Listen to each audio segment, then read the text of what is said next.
hadir di diseminasi budaya positif modul 1.4 calon guru penggerak Kabupaten Muara Enim angkatan ke-10. Alhamdulillah pada kesempatan kali ini kita dapat berkumpul di Aula SMK Bukit Asam. Salawat serta salam tak lupa kita haturkan kepada Nabi Muhammad SAW. Semoga di akhir zaman kita mendapat syafaat dari beliau. Amin, amin ya rabbal alamin. Untuk acara hari ini, yang pertama kita tes semangat dulu ya Bapak Ibu. Kita yel dulu. Coba. SMK Bukit Asam. Bisa, dasar, luar biasa, yes. Baik, tepuk tangan untuk kita semua. Oke, untuk materi hari ini yang pertama yaitu adalah budaya positif. Apa sih budaya positif itu? Budaya positif adalah suatu nilai dan kebebasan di sekolah yang berpihak pada murid agar murid di sekolah itu dapat berkembang dan menjadi pribadi yang kritis, penuh hormat, bertanggung jawab sesuai dengan profil pelajar Pancasila. Oke, selanjutnya yaitu untuk acara hari ini kita akan membahas 7 poin. Yang pertama, perubahan paradigma belajar, disiplin positif, nilai kebajikan, kebutuhan dasar manusia, motivasi perilaku manusia, posisi kontrol guru, keyakinan kelas, dan segitiga restitusi. Kita satu-satu ya Bapak, kita kupas terlebih dahulu itu apa perubahan paradigma belajar. Nah, paradigma belajar yang baru di kurikulum Merdeka ini merupakan pembelajaran yang berorientasi pada penguatan kompetensi dan pengembangan karakter yang sesuai dengan dimensi profil pelajar Pancasila, di mana profil pelajar Pancasila ini sendiri terdiri dari 6 dimensi. Yang pertama, beriman dan bertakwa kepada Tuhan Yang Maha Esa dan berakhlak mulia. Yang kedua yaitu berkebinekaan global. Yang ketiga, mandiri. Yang keempat, bernalar kritis, kreatif, dan gotong royong. Profil pelajar Pancasila ini merupakan suatu komponen di mana kita harus berkarakter dan berperilaku sesuai dengan nilai-nilai Pancasila. Dan di sisi lain, profil pelajar Pancasila ini juga mencakup mengenai kemampuan belajar untuk memiliki paradigma berpikir yang terbuka. Selanjutnya yaitu mengenai miskonsepsi teori kontrol, di mana ilusi guru mengontrol murid dan ilusi penguatan positif, efektif, dan bermanfaat. Sehingga yang ketiga yaitu ilusi kritik dan membuat orang merasa bersalah, dapat menguatkan karakter, dan yang terakhir yaitu ilmu mengontrol guru. Sampai di sini kita refleksi lagi. Ada berapa Bapak Ibu dimensi profil pelajar Pancasila? Oke, masih fokus berarti ya. Kita lanjut lagi ke slide berikutnya, yaitu slide disiplin positif. Disiplin itu berasal dari kata disiplina yang artinya belajar, di mana disiplin ini mengacu pada disiplin diri yang memiliki tanggung jawab terhadap apa yang dilakukan berdasarkan nilai-nilai yang kita yakini. Dan disiplin positif merupakan salah satu cara penerapan disiplin yang bertujuan untuk menumbuhkan kesadaran serta memberdayakan peserta didik tanpa imbalan penghargaan, ancaman maupun hukuman. Nah, di sini Bapak Ibu pasti kalau menyuruh atau menugaskan murid diiming-imingi dengan ancaman atau reward. Kalau kamu bisa mengerjakan ini, ibu bakal kasih sesuatu, atau kalau kamu tidak mengerjakan ini nanti ibu hukum.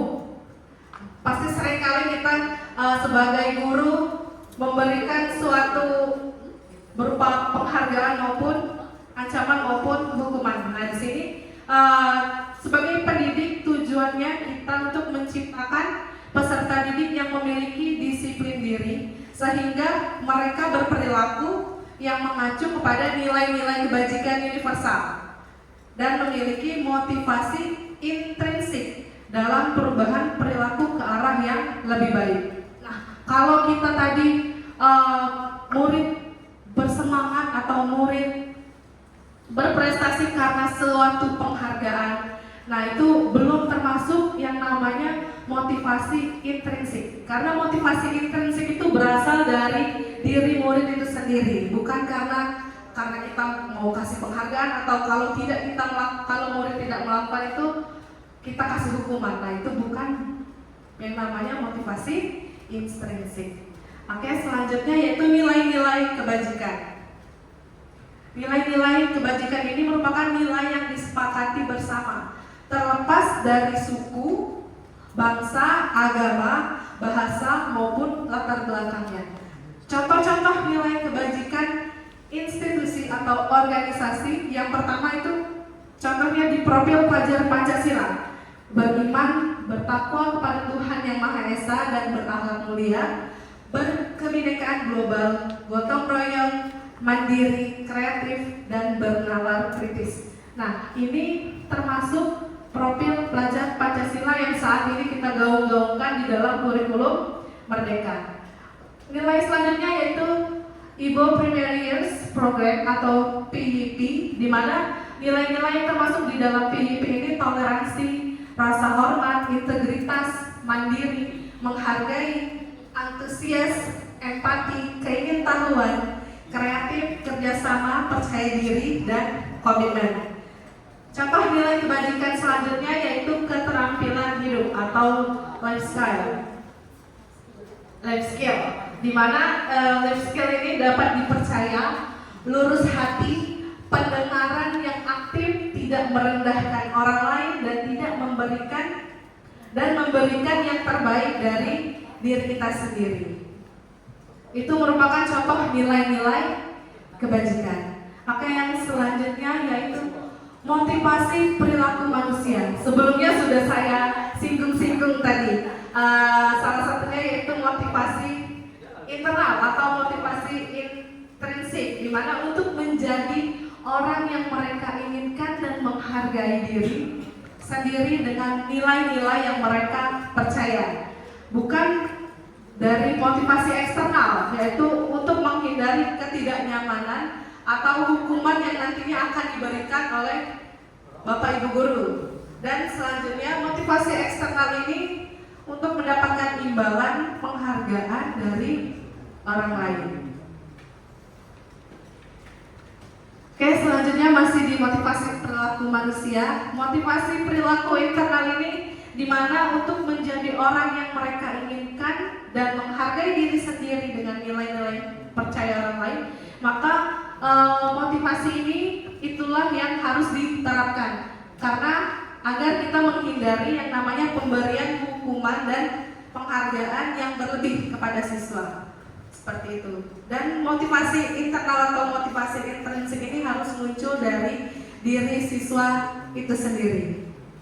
Baik, selanjutnya yaitu materi mengenai 5 kebutuhan dasar manusia. Yang pertama, kebutuhan dasar manusia itu love and belonging, power, freedom, fun, dan survival. Di mana setiap tindakan yang dilakukan oleh murid untuk memenuhi kebutuhan dasar mereka sebagai manusia. Dan saat kita mendapatkan apa yang kita inginkan, sebetulnya saat itu juga kita sedang memenuhi salah satu kebutuhan dasar kita. Kalau boleh saya tahu, apa kebutuhan dasar manusia yang paling penting? Survival. Karena survival tersebut adalah bagaimana cara kita bertahan hidup. Ya, bisa jadi dengan makan, bisa jadi dengan bekerja untuk mencari uang dan untuk hidup. Oke, kita jelaskan satu-satu. Yang pertama, kebutuhan bertahan hidup atau survival, di mana kebutuhan ini untuk kelangsungan hidup manusia, dan kebutuhan ini bersifat psikologis, misalnya kesehatan, rumah, makanan, dan bersifat biologis, merupakan sebagian dari proses reproduksi Bapak Ibu. Dan psikologis yang meliputi kebutuhan akan perasaan aman dan nyaman di suatu tempat. Oke, selanjutnya yaitu kebutuhan kasih, sayang, dan dapat diterima, yaitu love and belonging. Di mana kebutuhan ini bersifat psikologis Bapak Ibu. Contohnya kebutuhan akan hubungan dan koneksi sosial, menerima dan memberi kasih sayang, dan kebutuhan merasa menjadi bagian di suatu kelompok atau suatu organisasi. Nah, kebutuhan ini juga meliputi untuk tetap terhubung dengan orang lain seperti teman, keluarga, pasangan maupun rekan kerja di sekolah. Oke, selanjutnya yaitu kebutuhan penguasaan atau kebutuhan power. Kebutuhan ini disebut juga dengan kebutuhan pengakuan atas kemampuan. Nah, kebutuhan ini berhubungan dengan kekuatan untuk mencapai suatu hal atau suatu tujuan di mana kita menjadi kompeten, menjadi terampil, diakui atas prestasi kita dan keterampilan kita, didengarkan dan memiliki harga diri. Sampai sini kita ulang lagi. Yang pertama kebutuhan apa Bapak Ibu? Survival. Yang kedua love and belonging. Yang ketiga kebutuhan power. Masih ada berapa lagi? Dua lagi. Oke. Selanjutnya yaitu kebutuhan kebebasan atau kebutuhan freedom bahasa Inggrisnya ya. Nah, kebutuhan kebebasan ini merupakan suatu kebutuhan akan kemandirian, otonomi, memiliki pilihan dan mampu mengendalikan arah hidup seseorang. Di mana anak-anak dengan kebutuhan kebiasaan yang tinggi menginginkan pilihan. Mereka perlu banyak bergerak, suka mencoba-coba, dan tidak terpengaruh orang lain dan senang mencoba hal yang baru dan menarik. Oke, selanjutnya yaitu kebutuhan kesenangan, yaitu fun. Setiap manusia pasti membutuhkan yang namanya kesenangan dalam hidupnya. Nah, kebutuhan akan kesenangan ini merupakan kebutuhan untuk mencari kesenangan, bermain, tertawa, dan kebutuhan kesenangan ini juga harus terpenuhi agar hidup kita tidak bosan, agar kita juga dapat bertahan hidup. Dan anak-anak dengan kebutuhan dasar kesenangan yang tinggi biasanya ingin menikmati apa yang dilakukannya, dan mereka juga bisa berkonsentrasi tinggi saat mengerjakan hal-hal yang disenangi oleh mereka. Contohnya anak jurusan TBSM, mereka pasti senang ngotak-ngatik motor awalnya, terus akhirnya daftar ke SMK Bukit Asam dengan jurusan TBSM yang benar-benar satu hati karena mereka mempunyai kesenangan atau hobi di bidang otomotif dan tersalurkan di pendidikannya. Nah, itu nantinya di mana kebutuhan kesenangan mereka ini dapat bermanfaat juga di kehidupan mereka yang akan datang. Oke, di sini kita games dulu. Cek kepahaman Bapak Ibu dari awal sampai akhir saya menjelaskan ini, di mana sebutkan kebutuhan apa yang sedang berusaha dipenuhi oleh soal cerita ini. Di mana Dinda, seorang anak kelas 3 SD, begitu tiba pulang dari sekolah, Dinda menangis dan mengadu kepada ibunya bahwa dia benci pada Ibu Rani, gurunya. Menurut Bapak Ibu, kebutuhan apa yang berusaha dipenuhi oleh Dinda jika pertanyaannya seperti ini? Yang pertama, Ibu guru bilang aku tidak boleh bersenandung sewaktu mengerjakan tugas. Katanya kelas harus tenang, tidak ada suara, kan nggak seru jadinya. Jadi kebutuhan apa ini? Kesenangan. Kita simpan dulu jawabannya ya Bapak Ibu. Kesenangan nomor 1. Nomor 2, Ibu guru tidak menyapaku hari ini, padahal aku kan pakai jilbab baru. Kebutuhan apa? Ujian. Minta perhatian. Kebutuhan love and belonging. Oke, catat ya Bapak Ibu. Yang pertama tadi kesenangan, yang kedua love and belonging, yang ketiga soalnya ini aku bosen, masa belajarnya cuma gitu-gitu aja, cuma dengerin ibu gurunya aja. Itu kebutuhan apa Bapak Ibu? Kebebasan. Oke, kita catat ya. Soal yang keempat, aku sebel gambaranku nggak rapi, tapi bu guru malah nunjukin gambarku ke teman-teman di depan kelas. Penguasa. Oke, coba kita cek ya Bapak Ibu jawabannya. Apa yang pertama tadi? Fun. Yang kedua? Love and belonging. Yang ketiga? Freedom. Yang keempat? Power. Coba kita cek jawabannya ya. Oke, fun, love, freedom, and power. Kebutuhan kesenangan, kasih sayang, kebebasan, dan penguasaan. Oke, tepuk tangan untuk kita semua. Oke, kita berdoa Tuhan dulu ya.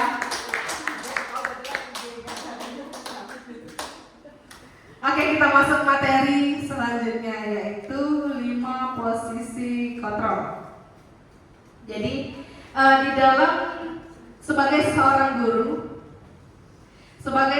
guru kita harus mempunyai salah satu sama dua dari 5 posisi kontrol ini. Salah satunya teman, pemantau, pembuat merasa bersalah, penghukum, dan manajer. Kalau dilihat dari kelima ini, menurut Bapak Ibu sebelum saya menjelaskan, yang mana yang paling baik? Teman. Teman, manajer. Dua itu. Oke, kita sama-sama lihat apa penjelasan dari satu-satu dari posisi kontrol ini. Posisi kontrol penghukum, di mana seorang penghukum ini bisa menggunakan hukuman fisik maupun verbal. Nah, hukuman verbal ini biasanya dapat terekam di otak, terekam di memori peserta didik, dan dapat mengganggu psikologis dari peserta didik. Orang-orang yang menjalankan posisi hukuman ini senantiasa mengatakan bahwa sekolah memerlukan sistem atau alat yang dapat lebih menekankan murid-murid lebih dalam lagi. Contohnya, guru-guru yang menerapkan posisi penghukum akan berkata, patuhi aturan saya, awas ya kamu kalau tidak mematuhi peraturan ibu. Yang kedua, kamu lagi yang salah, kamu lagi yang buat salah, kamu sih buat onar. Itu salah satu perkataan dari seorang guru yang memiliki posisi kontrol penghukum. Dan yang ketiga yaitu selalu pasti kamu yang terakhir selesai, dengan nada yang tinggi. Nah, posisi penghukum ini membuat peserta didik merasa dirinya itu, ya saya salah lagi. Waduh, hukuman apa lagi yang akan saya terima kalau saya melakukan ini. Dan posisi kontrol yang kedua yaitu pembuat merasa bersalah, di mana pada posisi ini biasanya ibu guru akan lebih lembut suaranya, dan pembuat rasa bersalah ini akan menggunakan keheningan yang membuat orang lain merasa tidak nyaman, bersalah, dan rendah diri. Guru-guru yang menerapkan posisi penghukum ini akan berkata, ibu sangat kecewa kali dengan kamu nak. Barangkali ibu harus memberitahu kamu ya kalau kamu ini salah. Dan gimana coba kalau orang tua kamu yang tahu berbuat salah begini? Itu salah satu contoh perkataan yang dikatakan oleh Bapak Ibu guru yang mempunyai posisi kontrol pembuat merasa Oke, posisi kontrol yang ketiga ini sebagai teman, di mana guru pada posisi ini tidak akan menyakiti murid, namun akan tetap berupaya mengontrol murid melalui persuasi. Posisi teman pada guru ini bisa bersifat negatif maupun positif. Positif di sini merupakan hubungan yang baik dan yang terjalin antara guru dan murid. Guru di posisi kontrol teman ini akan menggunakan hubungan baik atau komunikasi baik dan humor untuk mempengaruhi peserta didik. Mereka akan berkata, contohnya, ayolah nak, bantulah ibu demi ibu. Ayo ingat, selama ini bantuan ibu. Atau ya sudahlah, kali ini tidak apa-apa, nanti ibu bereskan masalah ini. Nah itu salah satu contoh posisi kontrol. Posisi kontrol teman.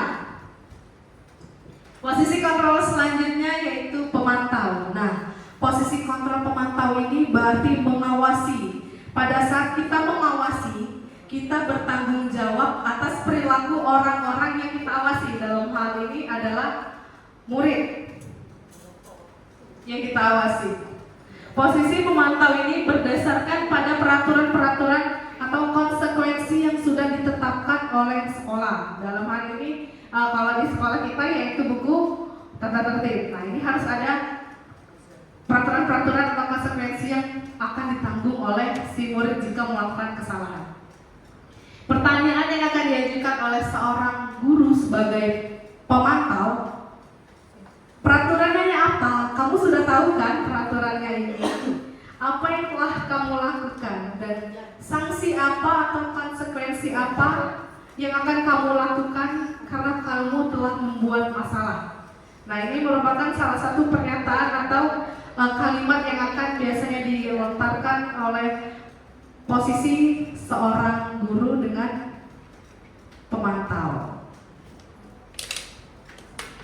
Selanjutnya yaitu posisi kontrol manajer, di mana manajer merupakan posisi seorang guru berbuat sesuatu bersama dengan murid, mempersilahkan murid mempertanggungjawabkan perilakunya dan mendukung murid agar dapat mampu menemukan solusi atas permasalahan yang murid tersebut yang berbuatnya. Seorang manajer akan berkata, apa yang kita yakini? Kembali lagi ke keyakinan kelas yang sudah kita sepakati. Jika kamu meyakini ini, apakah kamu bersedia memperbaikinya? Dan jika kamu memperbaiki ini, hal ini menunjukkan apa tentang kamu? Dan apa rencana kamu untuk memperbaiki hal ini? Nah, itu merupakan salah satu kalimat yang akan diucapkan oleh seorang guru dengan posisi kontrol manager. Oke. Selanjutnya, di mana tujuan akhir dari 5 posisi kontrol ini sebagai seorang guru merupakan pencapaian posisi manajer, di mana posisi ini murid dapat menjadi pribadi yang mandiri, merdeka, bertanggung jawab atas segala perilaku dan sikapnya, dan pada akhirnya dapat menciptakan lingkungan yang positif, nyaman, dan aman dimanapun murid tersebut berada. Jadi yang bagus itu apa, Bu? Oke, pertanyaan yang sangat hebat. Kalau untuk posisi kontrol yang bagus itu adalah posisi kontrol seorang manajer, di mana seorang guru membimbing dan membersamai murid untuk mencari solusi atas permasalahan yang ditimbulkan oleh murid tersebut. Penghukum tidak boleh, karena dapat menimbulkan luka-luka psikis yang dalam. Sakitnya tuh di sini, Bapak Ibu. Kalau murid sudah terngiang-ngiang akan perkataan kita, itu tidak akan dilupakannya sampai mereka dewasa ataupun tua nanti.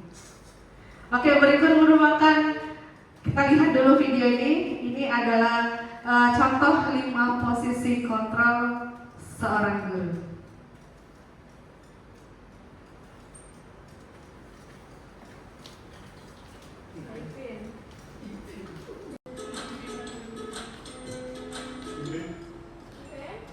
Salam bahagia Ibu dan Bapak Guru hebat. Dalam penerapan disiplin positif restitusi, salah satu program yang dikembangkan adalah 5 posisi kontrol. 5 posisi kontrol dalam restitusi adalah proses perjalanan seorang pendidik agar dapat mengenali dirinya. Pada video kali ini, kita akan membahas tentang 5 posisi kontrol yang dikembangkan oleh Diane Goshen dan contoh penerapannya.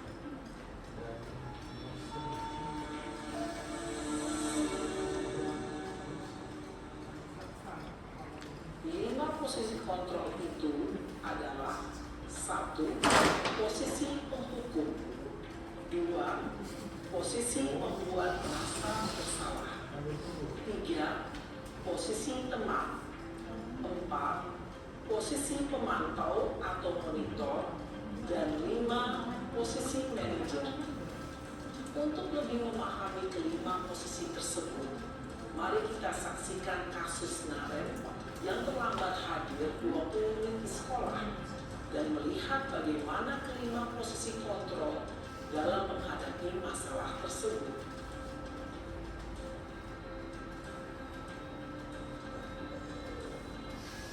Ini posisi sebagai penghukum karena si Naren ini telah datang ke sekolah 20 menit.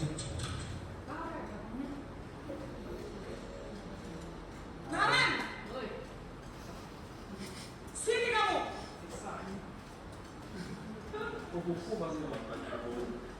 Selalu terlambat. Kamu deh, pasti terlambat. Itu kata-kata sebagai seorang penghukum. Apa coba?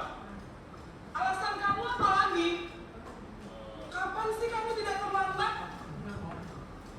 Malas sekali ya kamu jadi anak.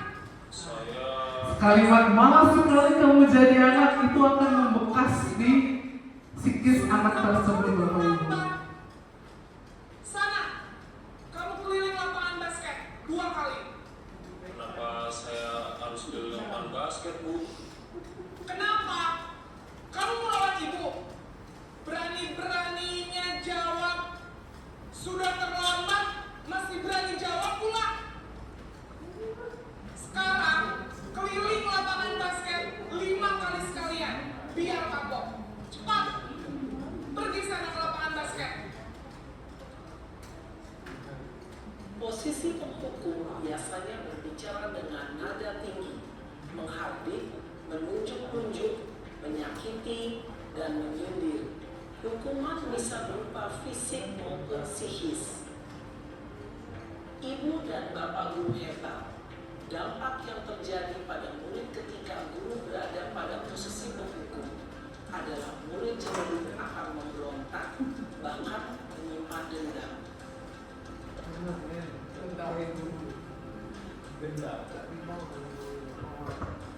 Nah, ini posisi pembuat merasa bersalah, Bapak Ibu. Kita cepatkan saja ke perkataan ibu gurunya. Naren!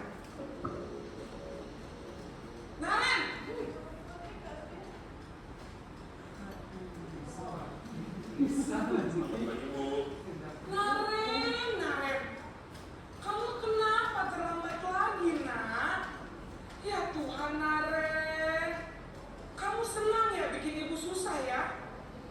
Kalau kamu terlambat lagi, nanti ibu yang ditegur bapak kepala sekolah, nak. Disangka ibu tidak bisa membina kamu. Duh, gimana ini? Maaf, Bu. Duh, Gusti Naren. Apa coba? Posisi pembuat rasa bersalah. Ketika guru mengambil posisi pembuat rasa bersalah, Kita cepatkan di posisi kontrol yang lainnya. Selamat pagi, Bu. posisi kontrol sebagai teman. Iya Bu, habis ibu saya lupa bangunkan saya Bu. Kamu malah menyalahkan ibu kamu. Kamu bukannya anak yang larinya paling kencang. Kok terlambat sih? Iya Bu, saya memang terlambat bangun tadi. Jadi biarpun saya lari kencang, tetap gak kekejar Bu. Ya sudah sana. Nanti lain kali larinya lebih kencang lagi ya. Biar gak terlambat lagi. Ramah, akrab, cenderung bersenda gurau untuk menjaga suasana tetap santai. Murid akan merasa senang, aman, dan akrab dengan guru. Identitas yang tercipta adalah identitas sukses atau berhasil. Namun, perlu diingat, karena ini masih dorongan eksternal, maka ada faktor ketergantungan dari murid kepada orang tertentu. Di sini guru absennya, sehingga di lain waktu murid bisa berperilaku baik, namun hanya kepada orang-orang tertentu saja.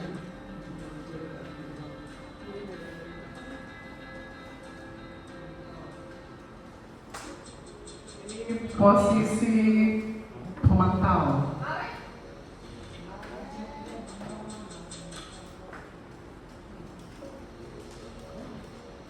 Naren!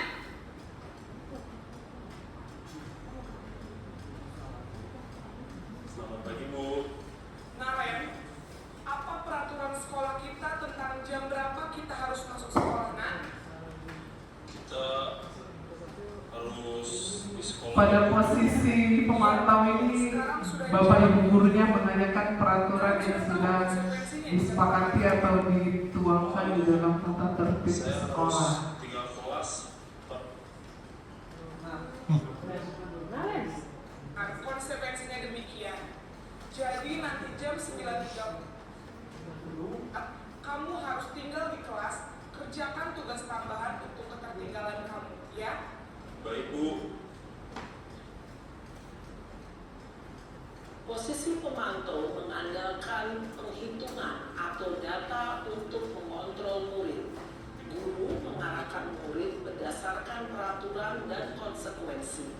Seorang pemantau menunjukkan bahasa tubuh dan ekspresi wajah yang nyata dan cenderung formal.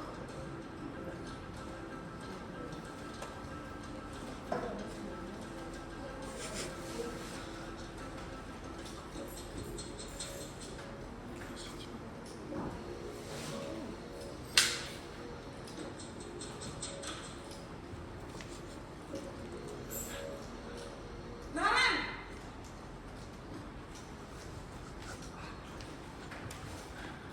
Selamat pagi Bu. Selamat pagi, Naren. Maaf Bu, saya terlambat. Iya, sekolah Ini sebagai posisi manajer, sekarang sudah jam 7. di mana ada bicara ibunya lembut. Saya lupa start alarm saya semalam. Suci nih. Menurut kamu, keyakinan sekolah yang mana yang perlu kamu tingkatkan? Menghargai diri sendiri dan orang lain mungkin ya Bu. Jadi, apakah Naren meyakini prinsip saling menghormati tersebut? Iya Bu, saya meyakininya. Apakah Naren bersedia memperbaiki masalah keterlambatan ini? Bersedia Bu.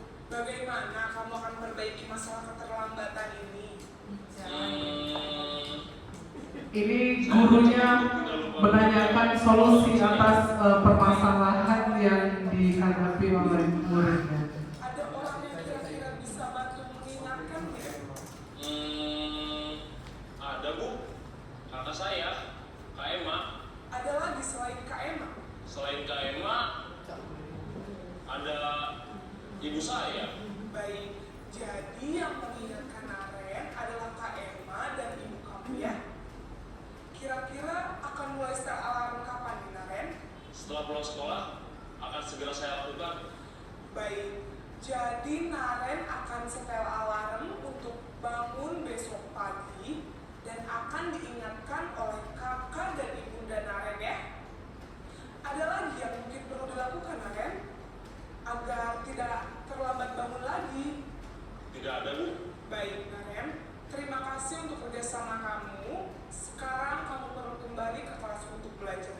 Ibu, terima kasih.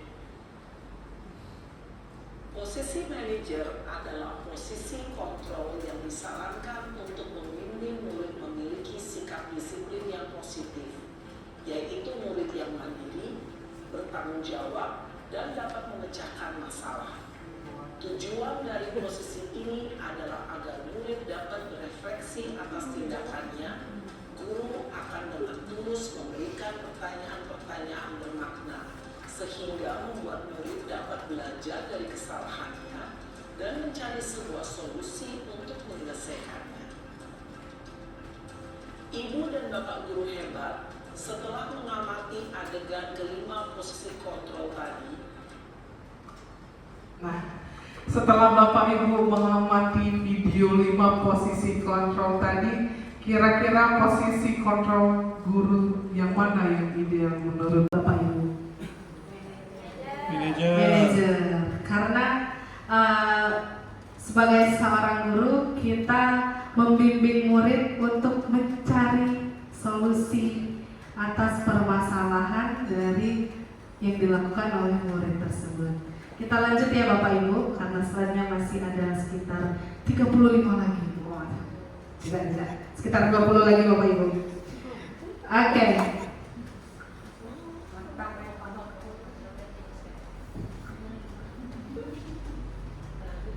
Nah, gangguan Bu. Nah, kita lanjutkan. Ini merupakan salah satu case atau studi kasus di mana bisa Bapak Ibu baca di depan. Ini intinya Sabrina hari itu terlambat bangun dan terburu-buru sampai di sekolah. Dan Sabrina itu lupa pakai sepatu yang warna hitam, dan sampai di sekolah Bapak gurunya menegur Sabrina dan mengingatkan peraturan sekolah terhadap tata tertib sepatu. Jadi menurut Bapak Ibu bagaimana posisi kontrol seorang guru yang baik atas kasus Sabrina tadi?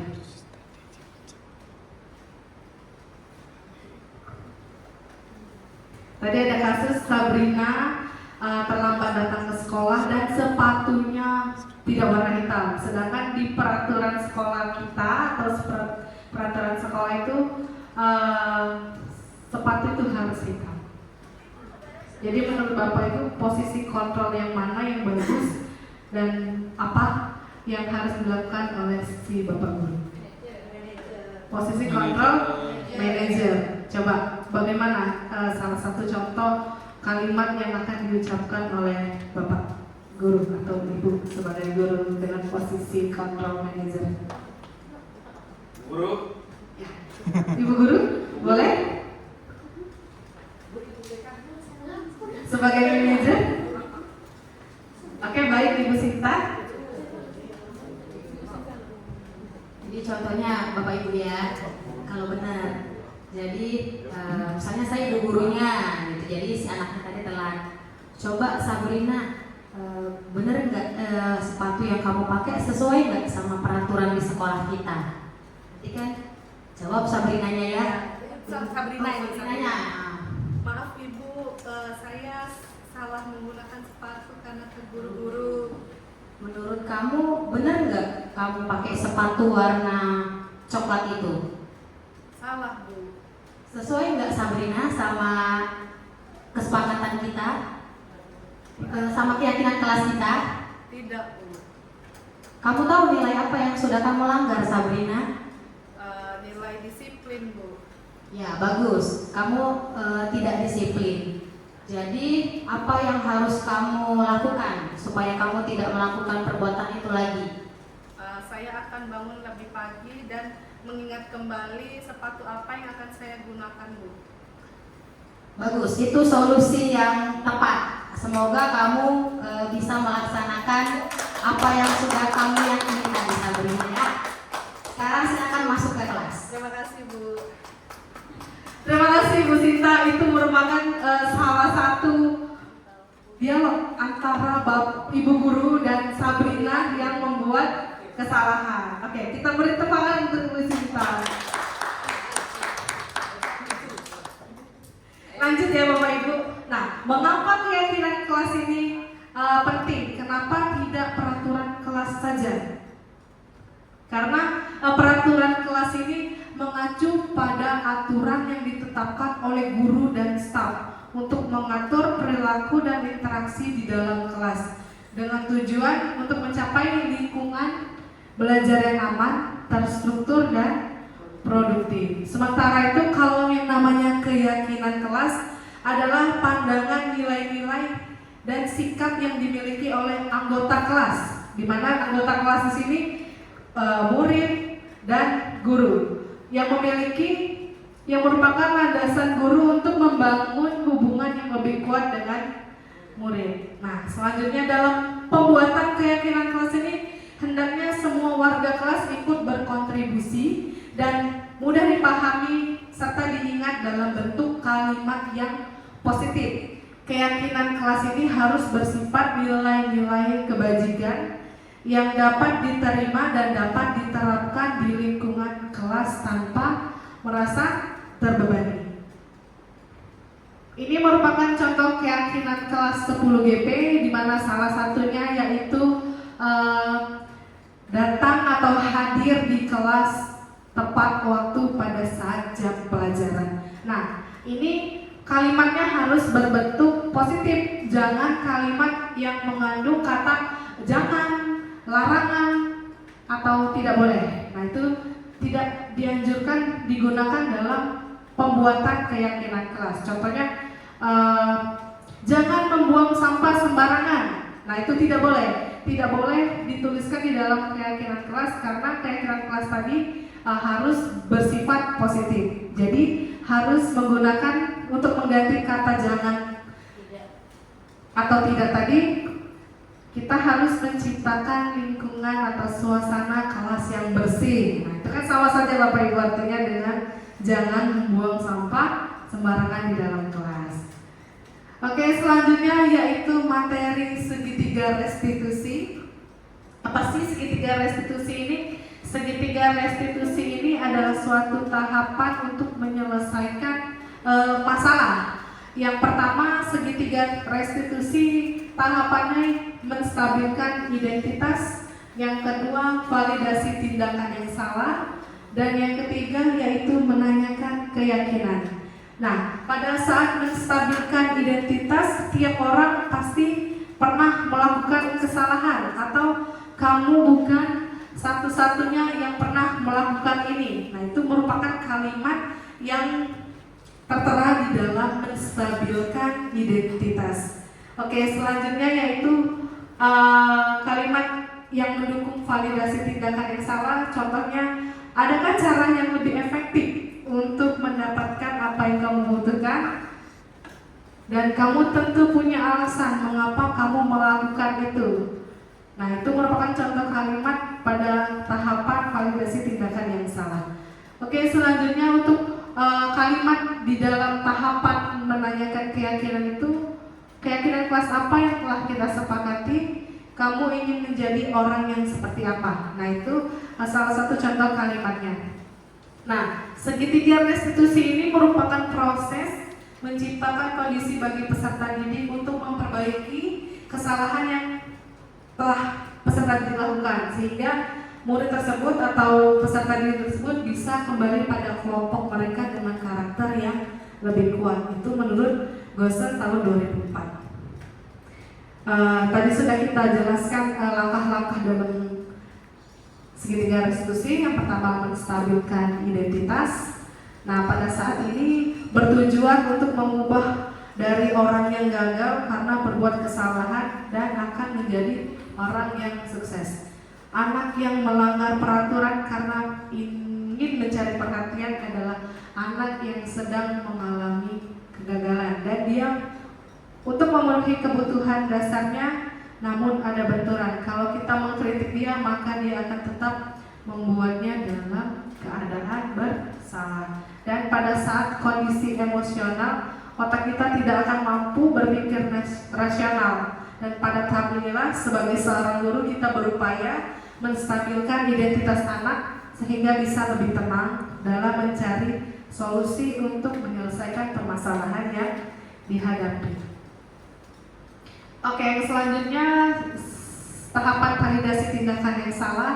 Tujuannya ini merupakan untuk memahami kebutuhan dasar yang melatar belakangi anak tersebut berbuat kesalahan. Nah, untuk segala tindakan manusia tersebut pasti punya suatu maksud dan tujuan. Apakah maksudnya tersebut baik atau buruk?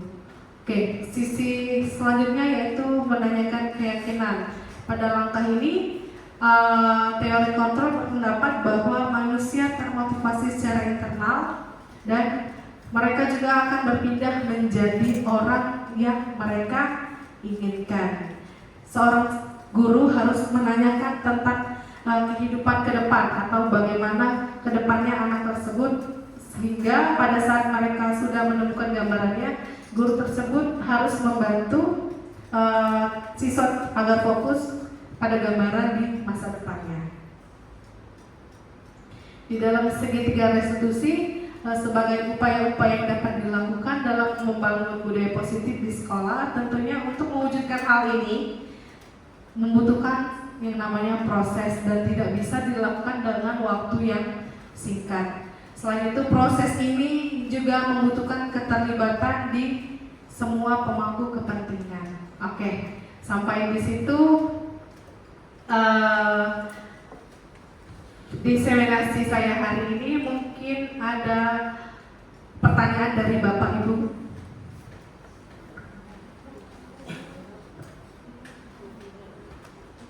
Satu atau dua penanya boleh.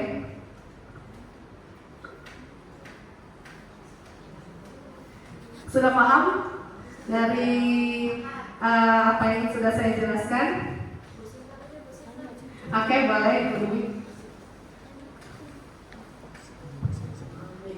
Yang ingin saya tanyakan dari pemaparan Ibu Elsa tadi, salah satunya adalah membuat keyakinan kelas daripada aturan kelas.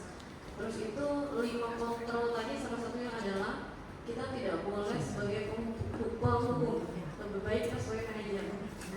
Ketika keyakinan kelas itu tidak diindahkan atau tidak sekali untuk diikuti anak, maka anak kan artinya tidak mengikuti aturan lah, atau tidak memiliki keyakinan itu. Bagaimana caranya kita sebagai seorang guru, sedangkan hukum kan tidak baik, sebaiknya adalah sebagai manajer. Bagaimana solusinya? Terima kasih pertanyaan yang luar biasa dari Ibu Dwi. Bagaimana kalau siswa tersebut tidak mengindahkan keyakinan kelas kita? Seperti itu. Nah, kalau kasusnya seperti itu, sebagai seorang guru kita akan tetap di dalam posisi manajer, di mana kita bisa memanggil anak tersebut atau melakukan pendekatan dengan anak tersebut. Kita mencari solusi atau bareng-bareng ke anak tersebut, mengapa anak tersebut tidak menaati atau tidak menyepakati peraturan kelas yang sudah kita tentukan. Itu pastinya kita harus melakukan pendekatan-pendekatan dengan anak tersebut. Kalaupun sudah kita lakukan pendekatan namun anak tersebut masih melakukan kesalahan atau masih tidak mengindahkan keyakinan kelas yang sudah kita sepakati atau sudah kita buat, kita dapat berkomunikasi dengan wali kelas. Kita libatkan seorang wali kelas di kelasnya untuk sama-sama berdiskusi, apalagi kalau sudah sampai ke kesalahan yang fatal seperti itu. Baik, terima kasih. Itu yang mungkin bisa saya jawab. Pertanyaan selanjutnya yaitu, oke, baik Ibu Rizka. Terima kasih Bu Elsa. Jadi sudah dijelaskan tentang tahapan restitusi ya Bu ya. Tahapan itu, kalau misalkan tahapan restitusi itu tidak, maksudnya tidak berurutan, apakah boleh Bu? Ya, terima kasih. Oke, tadi tahapan segitiga restitusi harus ada 3. Yang pertama yaitu menstabilkan identitas, yang kedua validasi tindakan yang salah, dan yang ketiga merupakan menanyakan keyakinan kelas. Nah, kalau tidak ada satu, itu namanya bukan segitiga restitusi Bu. Jadi harus diawali atau didasari dengan menstabilkan identitas. Karena di dalam kasus permasalahan siswa, kita tidak bisa langsung menyalahkan anak. Kita harus berkomunikasi terlebih dahulu, atau kita harus menstabilkan anaknya dulu supaya anak tersebut tidak merasa dirinya salah, dan kita harus membawa anak tersebut ke dalam situasi atau hal-hal yang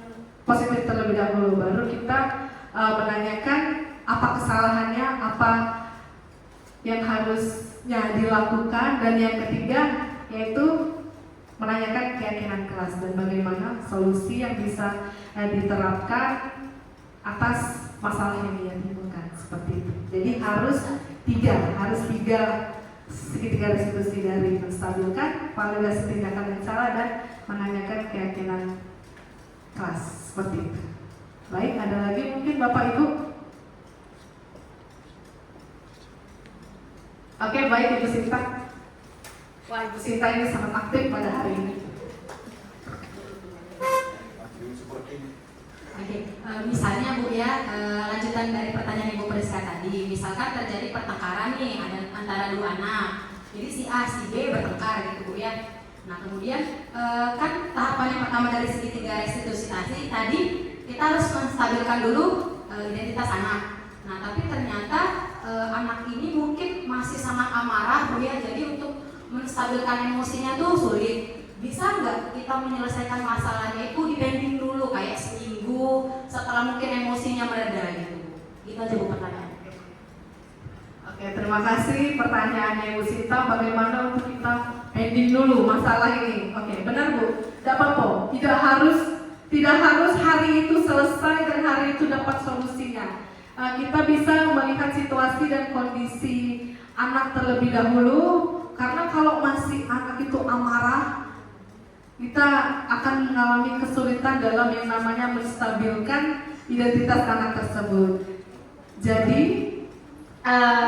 tahapan menstabilkan tersebut dapat dilakukan pada saat 3 hari kemudian atau 1 minggu kemudian. Tidak harus pada hari itu atau pada saat itu terjadi masalah, seperti itu. Oke, saya minta terima kasih Bapak Ibu atas pertanyaan yang sangat luar biasa hari ini, dan terima kasih juga telah menghadiri acara diseminasi pada hari ini. Kita sampaikan refleksi untuk kegiatan hari ini. Mungkin ada satu orang bapak yang bisa bercerita, karena dari tadi ibu-ibu dulu yang ngomong, mungkin dari bapak-bapak bisa menyampaikan refleksi atas kegiatan hari ini. Oke, silakan Pak Gemilang. Nah, baik, ini kita sudah di akhir pertemuan kita. Terima kasih Bu Elsa kesempatannya. Jadi ini tentang budaya positif di sekolah. Dari tadi kita sudah mendengarkan Bu Elsa bahwa budaya positif itu adalah kuncinya itu tadi disiplin. Nah, kita harus mendisiplinkan diri kita dulu dan anak-anak. Nah, tadi sudah lengkap sekali. Ada tadi 5 posisi kontrol, ada teori motivasi, gitu kan? Bahwa motivasi yang bagus itu adalah motivasi yang berasal dari diri sendiri atau intrinsik, atau tidak dikendalikan oleh siapapun, agar tidak terjadi yang namanya tadi ilusi, ya? Ilusi dalam teori kontrol. Kita menganggap bahwa kita mengontrol seseorang tersebut, padahal tidak. Sama seperti murid, dengan murid kita anggap mengontrol, padahal titik kontrol murid tersebut ada pada murid tersebut.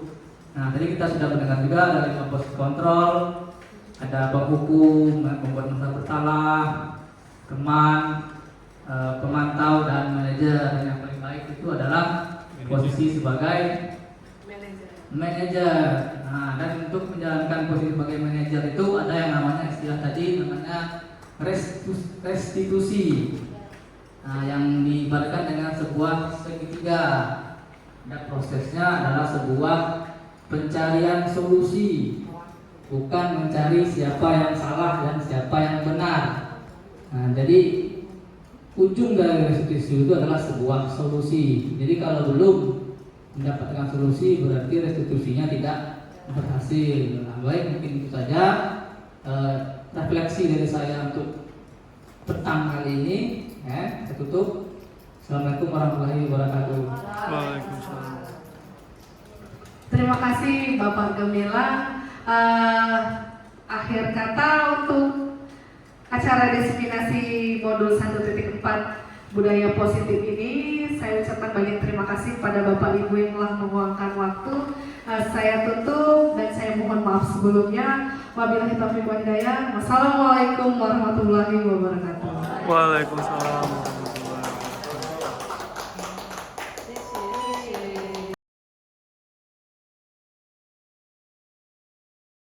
Assalamualaikum warahmatullahi wabarakatuh. Waalaikumsalam warahmatullahi wabarakatuh. Apa kabar anak-anak hari ini? Alhamdulillah, luar biasa. Allahu Akbar. Alhamdulillah ya.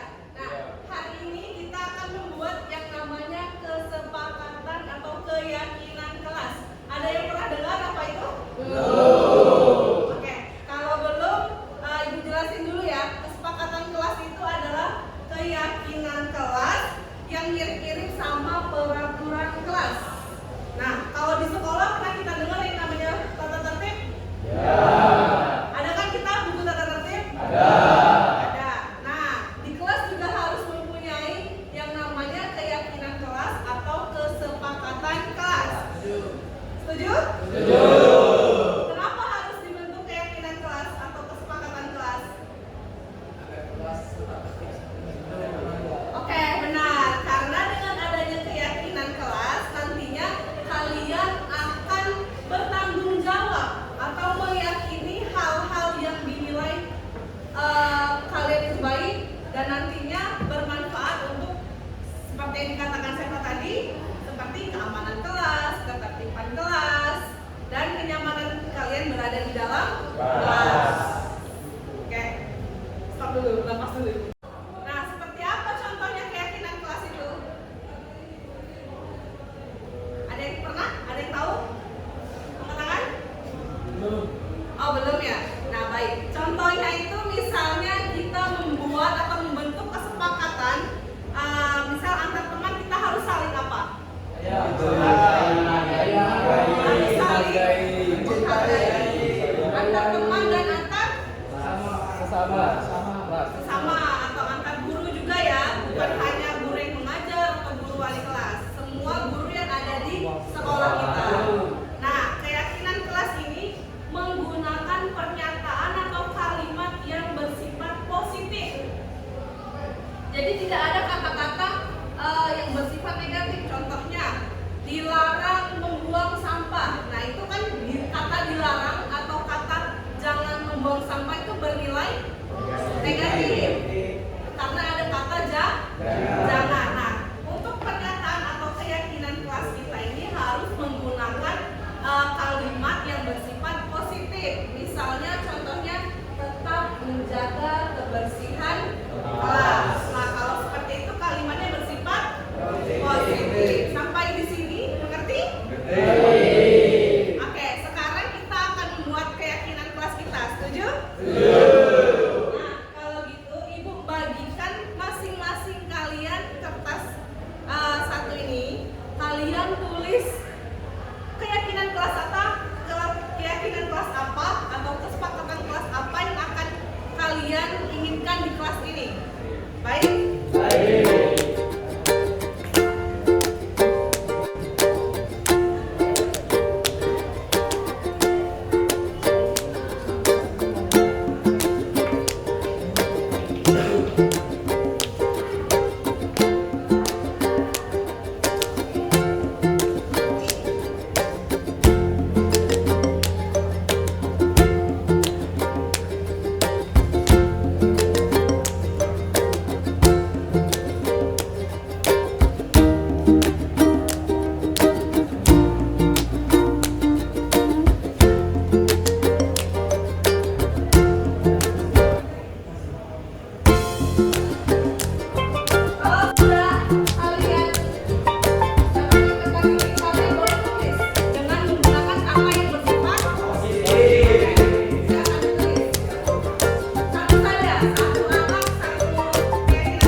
kelas kita. Mohon ini kesepakatan kelas kita harus tetap kalian yakini dan kalian jaga dan laksanakan sesuai dengan keyakinan kelas yang sudah kita buat. Oke, sampai di sini pembuatan keyakinan kelas kita. Ibu harapkan kalian bisa meyakini nilai-nilai yang tertulis di dalam keyakinan kelas kita ini. Terima kasih. Wassalamualaikum warahmatullahi wabarakatuh. Waalaikumsalam warahmatullahi wabarakatuh.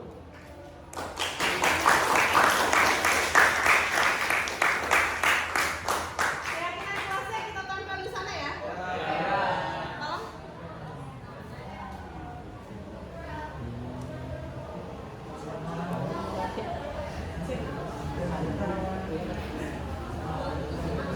Arahin ke situ.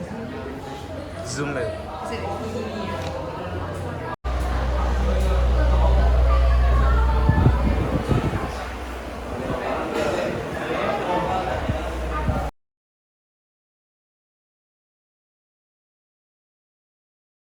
Assalamualaikum warahmatullahi wabarakatuh. Perkenalkan, nama saya Rifa Davin Setia Vigo dari kelas 11 Geologi Pertambangan.